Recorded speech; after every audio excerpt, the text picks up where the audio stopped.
अस्सलाम वालेकुम। Citizen news में खुश आमदीद। मैं हूं आमिर सलीम।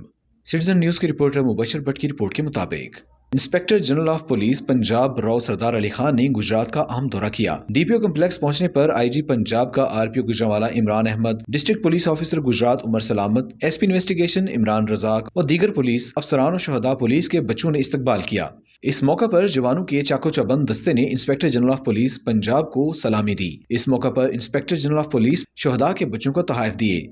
उन्होंने आरपीओ गुजरांवाला और डीपीओ गुजरात के हमरा हाल ही में तामीर होने वाले डीपीओ कम्प्लेक्स के मुख्तलिफ हिस्सों और दफातर का मुआयना किया। डीपीओ गुजरात ने जिला में लॉ एंड ऑर्डर की मजमूई सूरत हाल और क्राइम के मुतालिक ब्रीफ किया। बाद अज़ां आईजी पंजाब ने पुलिस वेलफेयर अस्पताल का संग बुनियाद रखा। डीपीओ गुजरात ने आईजी पंजाब को पुलिस वेलफेयर अस्पताल की लागत और तामीर के मुतालिक ब्रीफ किया। बाद अज़ां inspector general of police lines Gujrat पहुंचे, जहां यादगार शहदा पर हाजिरी दी और फातह ख्वानी भी की। आईजी पंजाब ने पुलिस लाइंस में 4 मंजिला लेडीज हॉस्टल का संग बुनियाद रखा।